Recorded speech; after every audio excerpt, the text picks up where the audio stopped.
बघा किती छान झालेले आहे गुलाबजामुन, एकदम सॉफ्ट आणि रसरशीत झालेले आहे। मी आपल्याला एक कट करून दाखवते। बघा किती छान आणि स्पंजी झालेले आहे। नमस्कार, स्वागत आहे आपलं मनीषाज किचनमध्ये। आजची आपली रेसिपी आहे गुलाबजामुन। चला तर मग सुरुवात करूया। अगोदर आपण खवा चांगला मळवून घेऊया। अर्धा किलो खवा घेतलेला आहे मी। याला असं व्यवस्थित मळून घ्यायचं, जेणेकरून यामध्ये काहीच गाठी वगैरे राहिले नाही पाहिजे।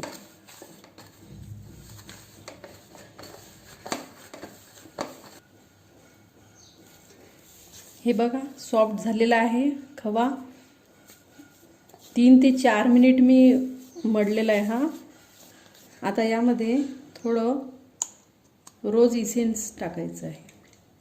आपण विलायची पण टाकू शकता किंवा रोज वॉटर पण टाकू शकता। मी इसेन्स घेतलेलं आहे थोडं।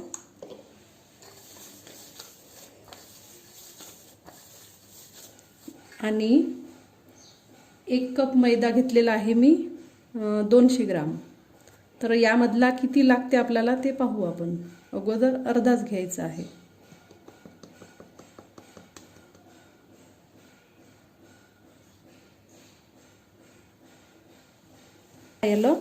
याला चांगलं मळून घ्यायचं, एकदम सॉफ्ट होईल तोपर्यंत मळायचं आहे।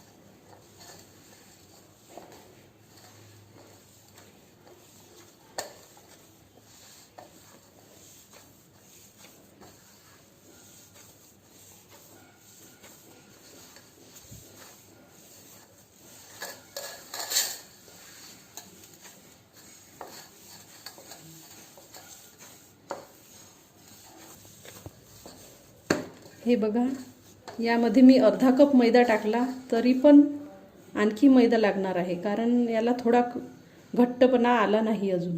कारण प्युअर खव्यामध्ये मैदा जास्त बसतो, त्यामुळे थोडा आणखी मैदा घ्यायचा आणि मळायचं त्याला छान।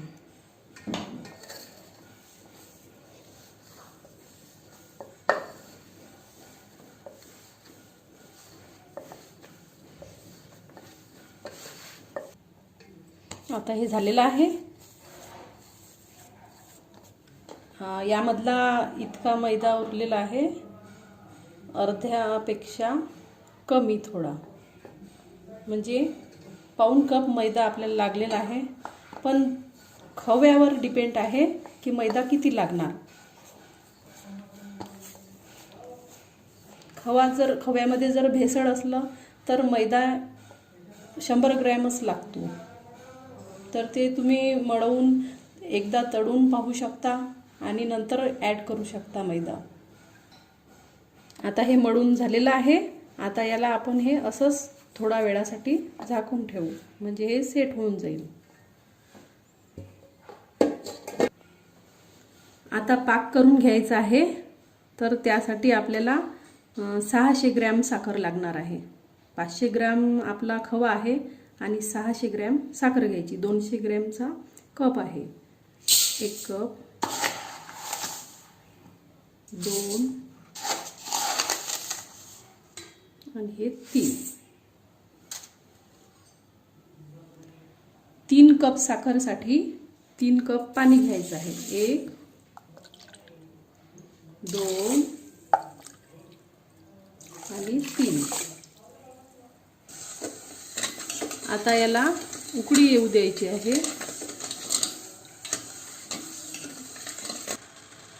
आता पाकाला उकळी आलेली आहे, असं मळकट दिसत आहे ना पाक, तर यामध्ये थोडं दूध टाकायचं।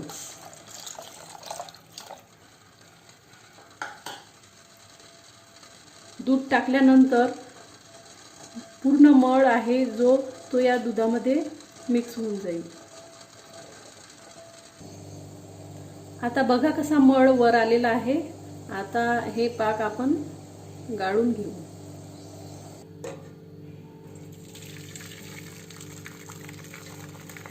असा गाळून घ्यायचा, म्हणजे मळमळ सगळा वरती राहून जाईल. यामध्ये थोडं केसर टाकायचं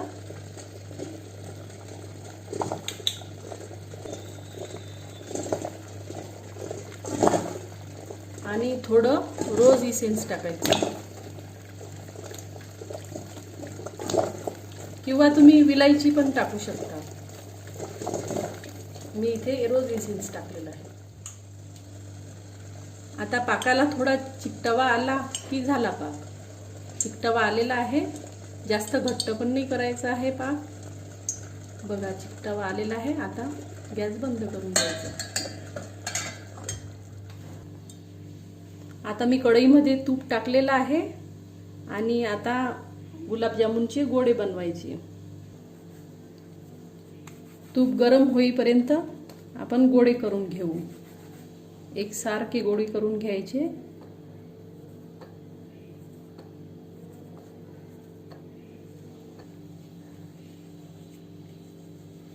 असे गोळे बनवायचे. एकदा जोराने प्रेस करायचं, नंतर हळूहळू हळूहळू गोल करायचं.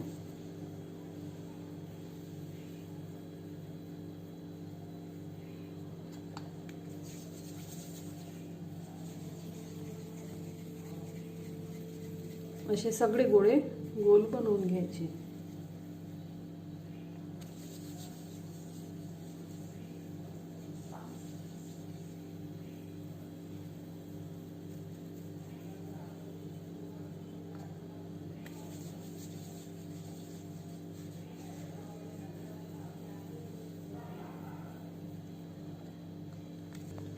साधारण गरम तुपामध्ये हे गुलाबजामुन सोडून द्यायचे.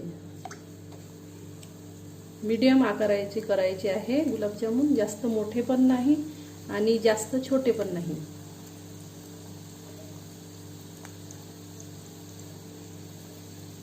आणि याला कंटिन्यू हलवत राहायचं आहे, नाहीतर हे बुडामध्ये जाऊन चिटकून जातील.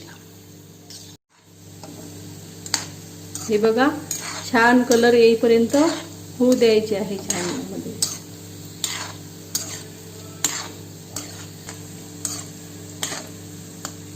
थोडा लाईट ब्राऊन कलर येईपर्यंत होऊ द्यायचं. आपल्याला कशा कलरचे आवडतात त्याप्रमाणे होऊ द्यायचे. डार्क आवडले तर डार्क कलरचे होऊ द्यायचे. आता झालेले आहे हे बघा, किती छान कलर आलेला आहे.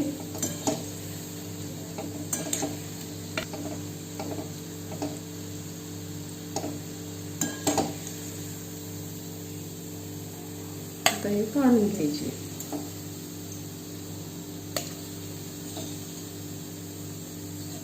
अशाच प्रकारे दुसरे पण करायचे.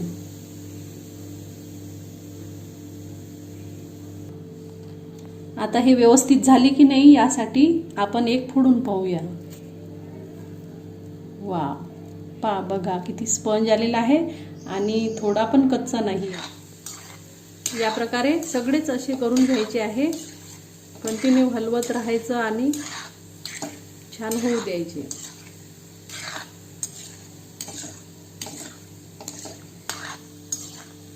गॅस लो फ्लेमवर ठेवूनच करायचे.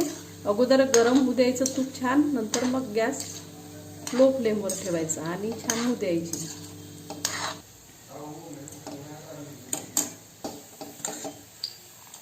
आता हे असे काढून घ्यायचे आणि गरम गरम पाकामध्येच टाकून द्यायचे, म्हणजे यामध्ये पाक लवकर मुरतो. या प्रकारे सगळे करून घेतलेले आहे मी गुलाबजामुन.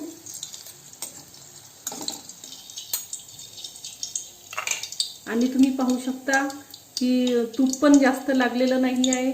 मी 1 पाव तूप घेतलं होतं, 250 ग्राम, आणि त्यातलं एवढं सारं उरलेलं आहे. आता हे गरम गरम यामध्ये टाकून देऊ.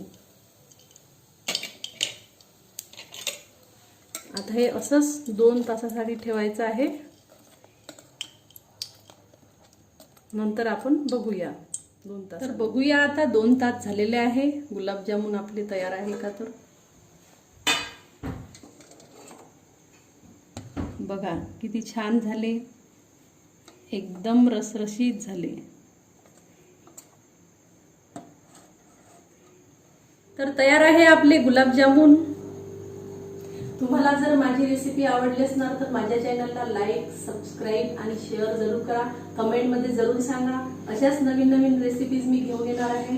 तोपर्यंत धन्यवाद.